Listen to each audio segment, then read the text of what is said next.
Hi, it's Shelly, and welcome to my channel. What are we doing today? I am back in Canada, and I am missing Mexico, so I have decided to host a little Mexican get-together for some of my friends, and we are having margaritas to start, along with some homemade salsa, which I'll show you a little bit later how to make.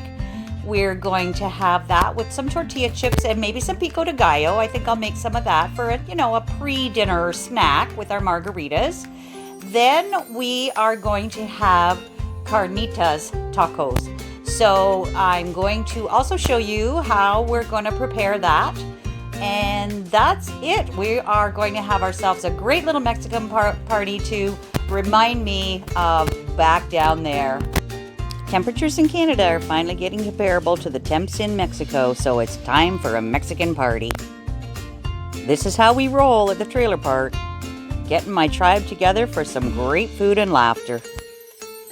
Okay, so first up we're going to make homemade salsa. We've got cilantro, salt, onion, tomato, garlic, arbol, chilies, a lime, and some oregano. And we're going to need a blender, as well as a small pot and a little frying pan. Okay, so the first thing it says to do is to just kind of toast these chilies in a little pot. So that's what we're doing, just as for a couple minutes. We don't want to burn them. Okay, so now we've added half a cup of water, and we're just supposed to bring that to a boil and then remove it from the heat and let it sit for 15 minutes.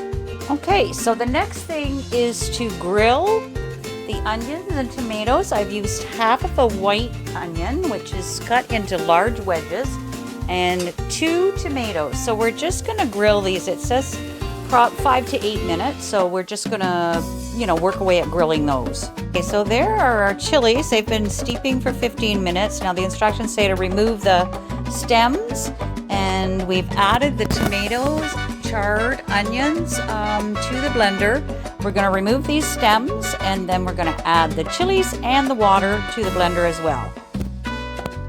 Okay, to the blender we have also added 4 cloves of garlic, 3/4 of a cup of cilantro, a teaspoon of oregano, and a teaspoon of salt, and the juice of half of a lime.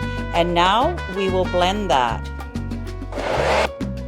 Okay, so that is our salsa. It seems a little bit runny, but yeah, we'll see what happens. So my salsa ended up very watery.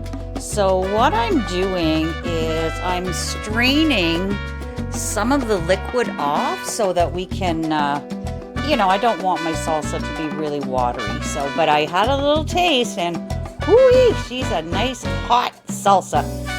And that's it. That's how you make homemade salsa. Very easy.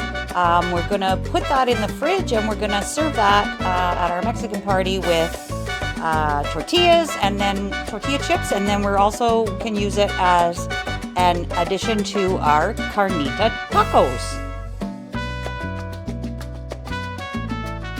This is the recipe that I used for the salsa.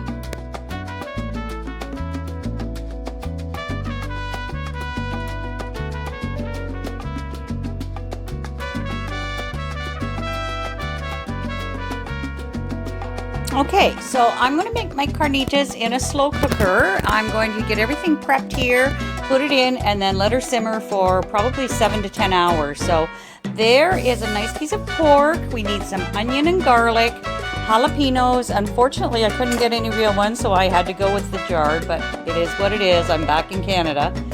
We're going to make a rub out of salt, pepper, cumin, oregano, and and some oil, some olive oil. We're going to make that. We're going to rub the meat with that, and then we're going to squeeze the juice of an orange over top and just let her cook.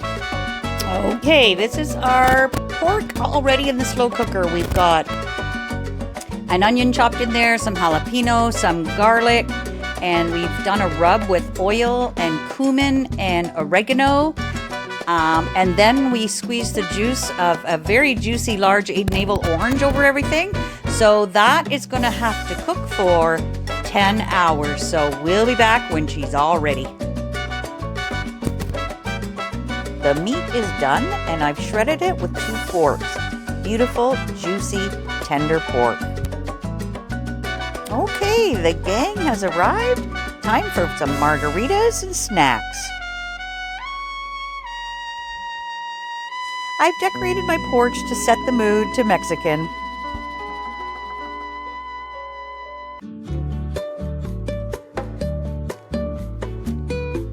Before serving the carnitas, you put the pork into a frying pan with oil to crisp it up a bit, and you add in a bit of the juices that you saved from the slow cooker. Now that is a plate of deliciousness. Served with corn tortillas, a beautiful Caesar salad, and lots of toppings. This is a plate made in heaven. For dessert, I made a Carlota de Limon, a light and delicious end to a great meal. Relaxing on the deck after dinner with my gang.